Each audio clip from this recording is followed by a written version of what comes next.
వేరే. సో అంత డెడికేటెడ్ ఎవరు చేయలేదు.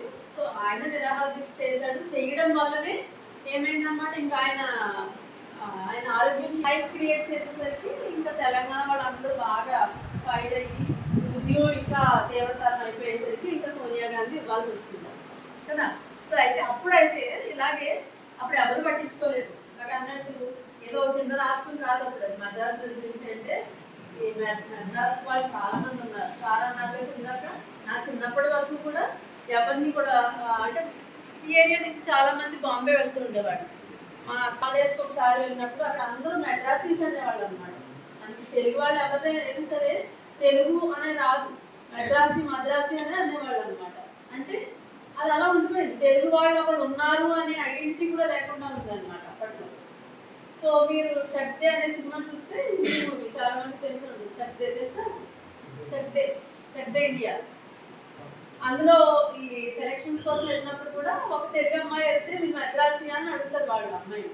ఆయన తెలుగు అంటారు, తను అన్నా సరే మద్రాసి అంటారు మళ్ళీ తిరిగి. అంటే నార్త్లో ఉండే వాళ్ళు ఎవరికి తెలుగు వాళ్ళు ఒకళ్ళు ఉన్నారనేది తెలీదు. సో తర్వాత కాలంలో మన ఎన్టీఆర్ గారు తెలుగు వాళ్ళకు ఒక ప్రత్యేకమైన గుర్తింపుని తీసుకుని వచ్చారు. అయితే అంతకంటే ముందు తెలుగు వారి కోసం వారు అడగదక్కబడుతున్నారు అనే ఉద్దేశంతో మన శ్రీరాములు గారు పొట్టి శ్రీరాములు గారు అంటే పొత్తి అని వస్తుందంట. చూడండి, ఇంగ్లీష్ని తెలుగు పదాన్ని ఇంగ్లీష్లో రాసేటప్పుడు వచ్చే డిఫికల్టీ ఇది ఒకటి. టీ తాగే కదా ఆవత్తు ఇవ్వాలి కదా. జనరల్గా మనం ఇంగ్లీష్లోకి చేస్తున్నప్పుడు ఎప్పుడు 2 టీలు వస్తాయి తప్ప టీహెచ్ అని రాదు కదా. అదొక డిఫికల్టీ. అందువల్ల టీటీఐ పడిపోతుంది. సో పొత్తి కాస్త పొట్టి అయిపోయింది అప్పటి నుంచి.